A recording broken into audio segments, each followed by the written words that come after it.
Bienvenidos al tercer tema de nuestro seminario que hemos titulado El Día del Arco Iris y el Fin de la Rebelión. Hoy con el tema El Arco Iris y la verdadera adoración del Dios Creador.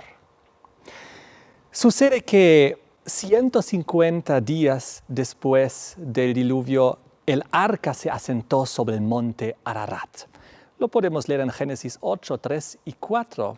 Y es ahí donde Dios puso su pacto con la humanidad. El arco iris, la señal de su maravilloso pacto. El arco iris apareció en aquel lugar por primera vez en la historia y, como todos sabemos y es de conocimiento general, es una señal de amor y misericordia para con la humanidad. Pues Dios, Él prometió no volver a destruir la tierra con un diluvio. Dice aquí en Génesis 9, versículo 11, estableceré mi pacto con vosotros y no exterminaré ya más toda carne con aguas de diluvio, ni habrá más diluvio para destruir la tierra. Pues el agua que Dios había puesto durante el segundo día creativo encima de la atmósfera ya se vino abajo en el cataclismo del diluvio. Es por eso que Dios ahora permitió una impresionante y preciosa señal, que es la señal del arco iris. Sabemos que un arco viene del mundo bélico, pues un arco es una arma, pero este arco iris, pues es pacífico, pues no hay flecha. Y si hubiera flecha, igual la flecha se alejaría de la tierra por la posición en la cual se presenta el arco iris.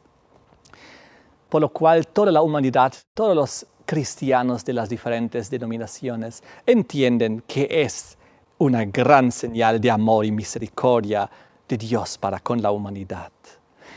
Sucede que el diluvio fue un evento único en la historia de esta tierra. No es algo que se pueda repetir. La capa protectora ya se vino abajo. Pero dice la palabra de Dios que cuando Dios permite la segunda destrucción del planeta Tierra, tras las 7 posteras plagas, al final de la historia humana, cuando Jesucristo retorne, ahí será con fuego, ya no con agua. Vamos a ver un versículo en 2 de Pedro 3, versículos 6 y 7. Por lo cual, el mundo de entonces pereció anegado en agua. Pero los cielos y la tierra que existen ahora están reservados por la misma palabra, guardados para el fuego en el día del juicio y de la perdición de los hombres impíos. Entonces, habrá una segunda impresionante lluvia, pero esta vez ya no con agua, esta vez con fuego, que encontrará su clímax también tras el milenio, según Apocalipsis 20. 2 lluvias únicas en la historia de la humanidad, podríamos decir, en la historia del gran conflicto entre el bien y el mal aquí en la tierra. El diluvio con agua, finalmente el infierno con fuego. Sucede que cuando se dio la señal del arco iris, por primera vez se dieron una secuencia de eventos que permitieron la aparición de un arco iris. Por primera vez, los rayos del sol pudieron impactar directamente sobre el agua, sobre las lagunas, sobre el mar, sobre los lagos, y ahí permitirse la evaporación que permitió la formación de nubes y finalmente la lluvia y con el mismo también el arco iris.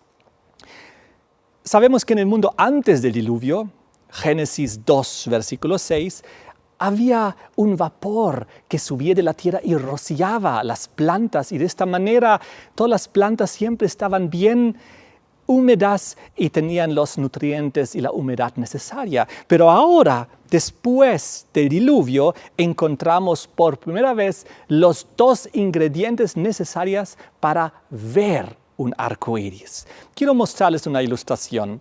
Y aquí ustedes ven el arco iris que se forma a través de la combinación de 2 ingredientes, que son la lluvia y los rayos del sol.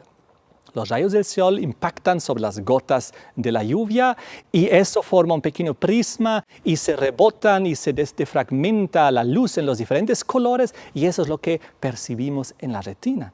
Y es de esta manera que podemos ver un arco iris. Pero en esta gran señal de amor y misericordia que Dios puso en el arco iris, Dios puso una segunda y muy impresionante simbología que está implícita en el mensaje del arco iris. Es muy impactante, es algo que mayormente se desconoce. Es una simbología que está entre líneas y majestuosa.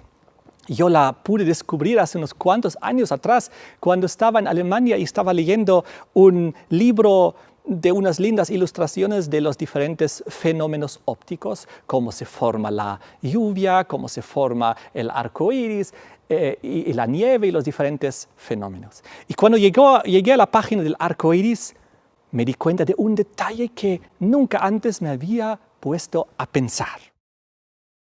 Y ese pequeño detalle cambia toda la dimensión de la comprensión de la simbología del arco iris. Y está ahí implícito, solo que estaba esperando a que nosotros lo podamos descubrir y entender y su significancia comprender para nuestras vidas y para la humanidad. Ocurre que para ver efectivamente el arco iris, el ser humano necesita tomar una posición como espectador. Porque es posible que haya un arco iris y aunque haya el arco iris, yo no lo esté viendo porque yo como observador, espectador, estoy en una posición que no me permite ver el arco iris. Pues para poder ver el arco iris, el espectador tiene que dar las espaldas al sol. Es decir, tiene que posicionarse con el sol a sus espaldas y ahí está el arco iris delante de ti.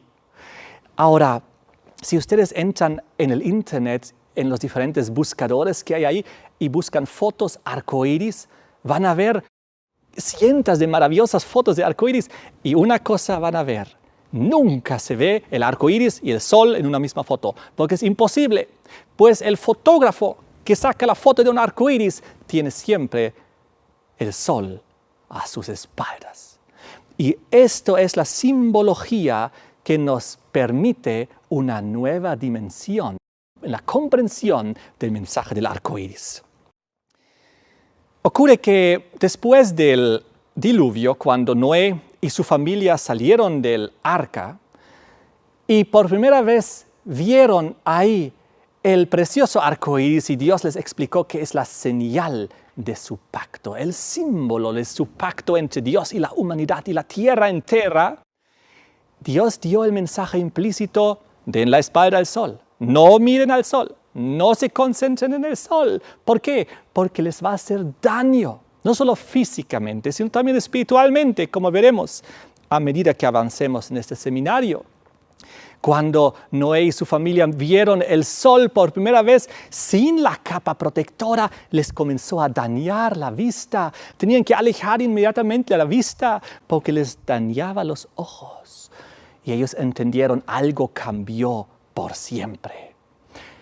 Y Dios puso esta simbología implícita: no miren al sol. Es peligroso porque quema y enceguece físicamente, pero también quema y enceguece espiritualmente, pues comenzaría la terrible adoración al sol, a Dios Sol, construir el sol a partir de después del diluvio, como veremos en los siguientes temas.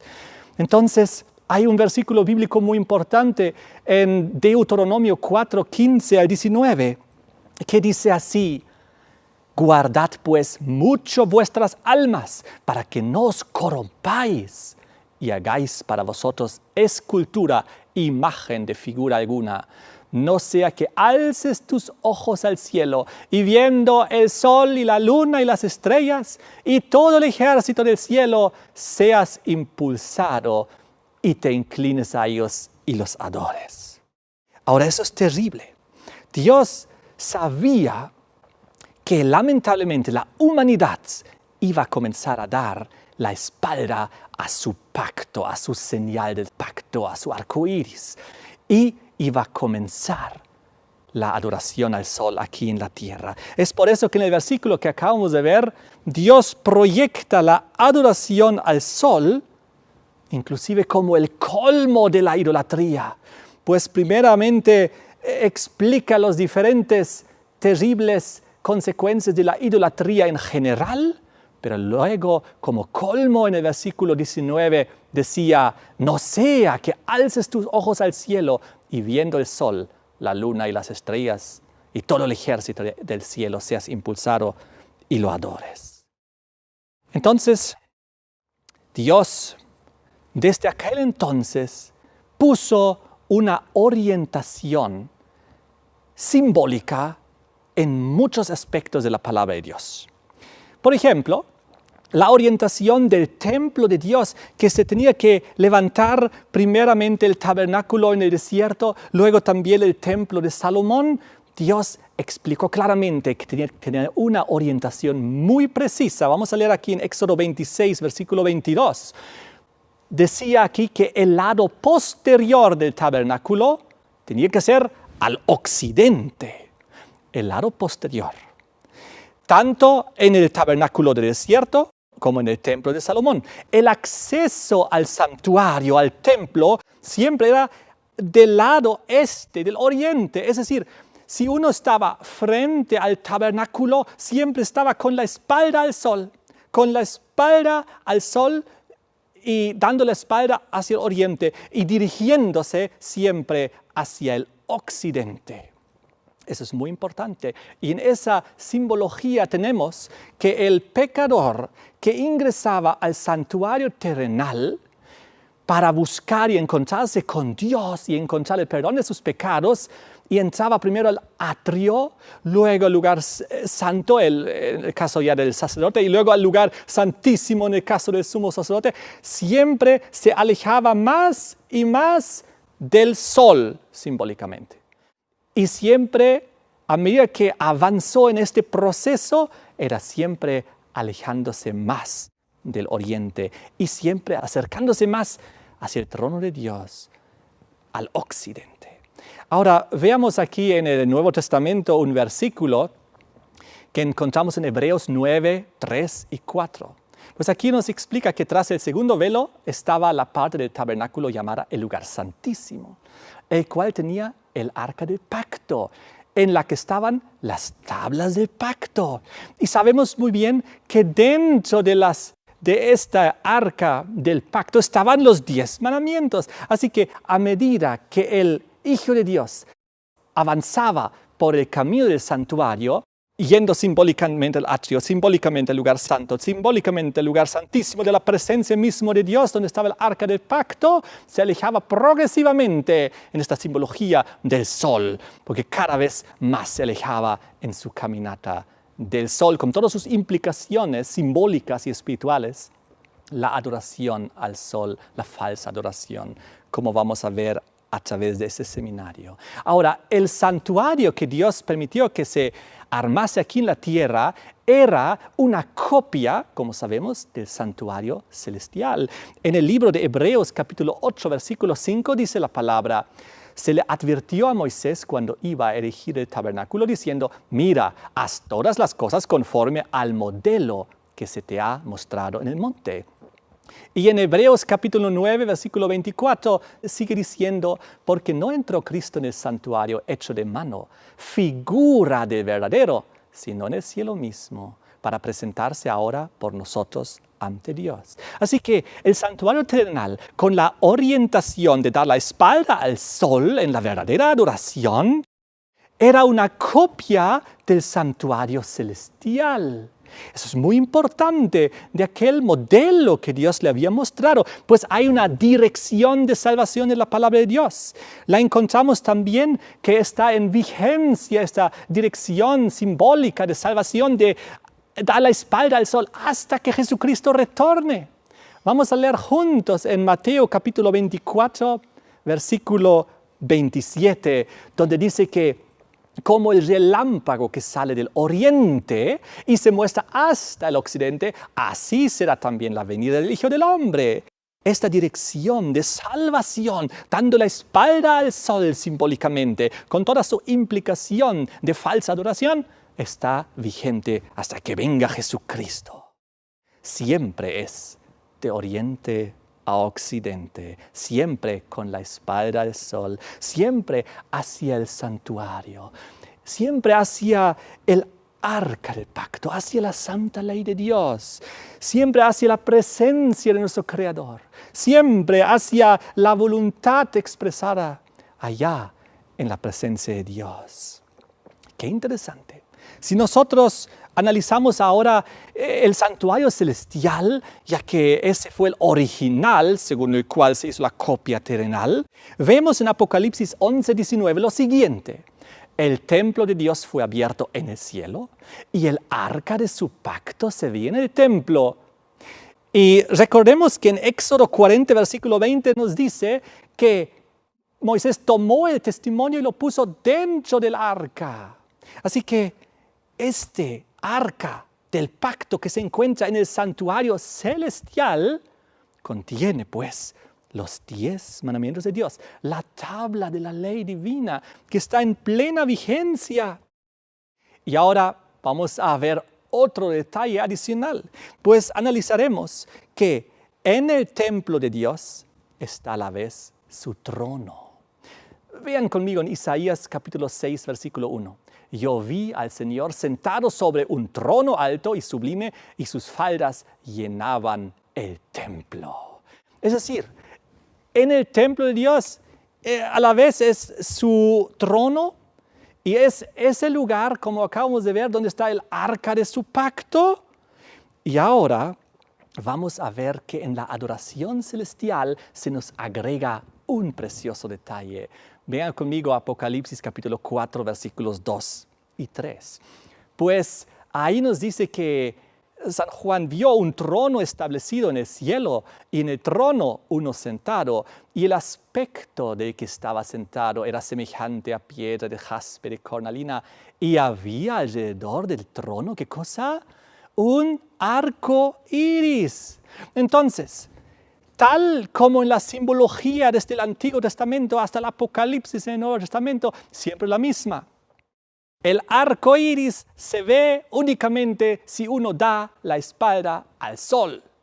Para poder estar frente al trono de Dios y poder ver el arco iris, y ahí está su arca de su pacto con sus mandamientos, hay que dar la espalda al sol. Es la verdadera adoración. Continuamos aquí mismo analizando los versículos 10 y 11, porque ahora la simbología se profundiza. Los 24 ancianos se postraron delante del que está sentado en el trono y adoran al que vive por los siglos de los siglos, y echan sus coronas delante del trono diciendo: Señor, digno eres de recibir la gloria, la honra y el poder. ¿Por qué? Porque tú creaste todas las cosas. Aquí se nos indica que los 24 ancianos, frente al trono de Dios, adorando, ellos adoran al Dios creador de los cielos y de la tierra. Y dieron la espalda a toda la falsa adoración implícita en la simbología del Dios Sol. Es por eso que si seguimos un paso más allá y vamos a Apocalipsis 10, el versículo 1 y el versículo 3, dice aquí lo siguiente: vi descender del cielo a otro ángel fuerte, envuelto en una nube, con el arco iris sobre su cabeza, y su rostro era como el sol y sus pies como columnas de fuego. El versículo 3 nos añade que clamó con gran voz como ruge un león. Sabemos que aquí hay una simbología del personaje de Jesucristo, que aparece aquí como un ángel celestial. Ángel viene del griego ángelos, significa mensajero. Jesús aparece aquí como un mensajero celestial, y toda la simbología que acompaña su descripción nos confirma que se trata de Jesucristo, si ustedes comparan con Apocalipsis 1 y Apocalipsis 5. De todas maneras, el detalle es que Jesucristo aparece aquí con el arco iris sobre su cabeza. Así que vayamos resumiendo. Si queremos nosotros ver a Dios en su trono, si queremos ver el rostro de Jesús, si queremos ver y acercarnos al Creador de los cielos y de la tierra y también poder postrarnos a sus pies y adorar al Creador que hizo los cielos y la tierra, el mar y las fuentes de las aguas, entonces es necesario que demos la espalda al sol. Únicamente así estaremos frente a su templo, frente al arca del pacto, frente a su santa ley, frente a su trono, frente a su voluntad. Es la única forma. Progresivamente, a medida que el ser humano se acerca a Dios en esta simbología, progresivamente, mientras que el pecador entra al lugar, al atrio, luego la simbología se avanza al lugar santo, la simbología se avanza al lugar santísimo. Dios nos muestra aquí un proceso de transformación a medida que nos alejemos de la falsa adoración, a medida que nos alejemos simbólicamente de la falsa adoración representada por toda la adoración al sol, con su día del sol y con todas las implicaciones que tiene, que vamos a ver a medida que avanzamos en el seminario. Dios tiene un proceso para el ser humano, de llevarlo del pecador, llevarlo a que sea santo. Y Dios inclusive nos quiere llevar a que seamos muy santos, más santos, progresivamente un plan de salvación, progresivamente un plan de transformación, como dice en su palabra. Ejemplo, Proverbios 4:18, donde dice que la senda de los justos es como la luz de la aurora que va en aumento hasta el día que es perfecto. Segunda de Corintios 3:18, donde dice que somos transformados de gloria en gloria. Un cambio progresivo. Gálatas 5:22 y 23, cuando nos habla acerca del fruto del Espíritu, sabemos que es un fruto que tiene que madurar. El Espíritu Santo en nuestras vidas desea madurar progresivamente nuestro carácter. Es un proceso, tal como Jesús dijo en San Juan 14:6, cuando dijo: yo soy el camino, la verdad y la vida. El camino, un camino es algo que hay que avanzar progresivamente. Y eso es lo que el Señor tiene preparado para nosotros a medida que nos acercamos a Dios, a su voluntad. Nos alejamos progresivamente más del engaño, del error, de la falsa adoración. Por eso la palabra de Dios nos muestra los opuestos de realmente 180 grados.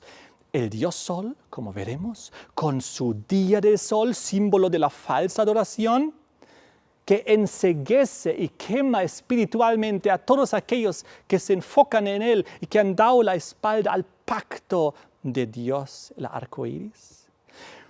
Y al otro lado está también la simbología de la verdadera adoración y acercarnos a nuestro Creador y adorar únicamente a Él. Solo hay dos opciones, solo hay dos alternativas. El ser humano tiene que tomar su posición. O doy la espalda al sol y me concentro en el pacto de Dios con la humanidad, con la señal del arco iris, o doy la espalda al arco iris y me concentro simbólicamente en el sol y voy encegueciendo espiritualmente. Vamos a ver ahora esto ejemplificado en el libro de Ezequiel, capítulo 8, versículos 15 y 16. Miren lo que dice la palabra de Dios. Primero nos habla de una serie de diferentes abominaciones, idolatría. Luego le dice: te voy a mostrar peores abominaciones. Le muestra adoración de Tammuz en el versículo 14. Y luego en el versículo 15 dice: y ahora verás abominaciones aún mayores que estas. Y esto ya es la abominación mayor. La peor de las abominaciones está en el versículo 16.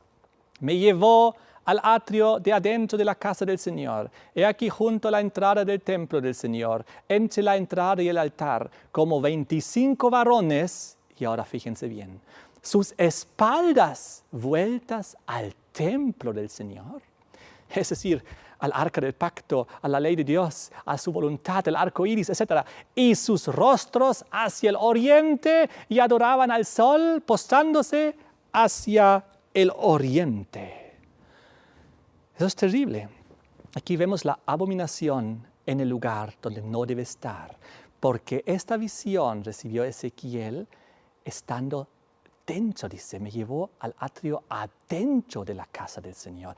Dentro del templo de Dios, claro, en la parte afuera, no en el lugar santo ni en el lugar santísimo, sino en el atrio, pero ahí las personas estaban pensando que están adorando a Dios, cuando sus espaldas están vueltas al trono de Dios, al templo, y ellos adorando en la dirección opuesta, y se han dado cuenta que esto es exactamente el complemento opuesto de lo que vimos en Apocalipsis capítulo 5 de la adoración celestial.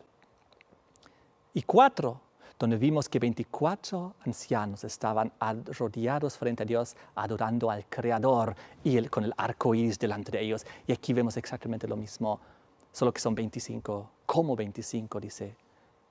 Quizás eran también 24, pero con sus espaldas vueltas al templo. Así que hay 2 alternativas para el ser humano. O vemos a Dios, o estamos totalmente cegados, enceguecidos y confundidos. Y aunque estamos dentro del templo de Dios, en el atrio, estamos totalmente en error espiritual. ¿Recuerdan Jesús lo que dijo en Mateo 7, 21 y 22? No todo el que me dice Señor, Señor entrará en el reino de los cielos, sino el que hace la voluntad de mi Padre que está en los cielos. Muchos me dirán en aquel día, Señor, Señor, no profetizamos en tu nombre echamos fuera demonios, en tu nombre hicimos muchos milagros. Y Jesús finalmente dice, no los conozco. Terrible. Entonces aquí vemos personas que están dentro del templo de Dios, pero que no han hecho su voluntad, que sin haberse dado cuenta habían dado la espalda a la verdadera adoración y sin haberse dado cuenta habían adorado al sol. ¡Qué impresionante! Vamos a ver en los siguientes temas, profundizar esos aspectos y lo que significa. Que Dios nos ayude a estar en la posición correcta y mirar en la dirección correcta en lo que lo espiritual se concierne. Eso es vital para nuestra salvación. Que cada uno de nosotros tome esta buena y correcta decisión de posicionarse correctamente. Les invito a que inclinemos el rostro para que Dios nos bendiga en esta decisión. Padre nuestro, Señor, te damos gracias por este conocimiento. Ayúdanos a que nosotros podamos adorarte solamente a ti, no estar enceguecidos espiritualmente, aunque dentro del templo de Dios, pero con las espadas en la dirección incorrecta. Ayúdanos a estar en la dirección correcta. Te damos gracias en el nombre de Jesús. Amén. Así, queridos amigos, en el siguiente tema seguiremos analizando esta importante simbología y vamos a descubrir más cosas de la palabra de Dios. Amén.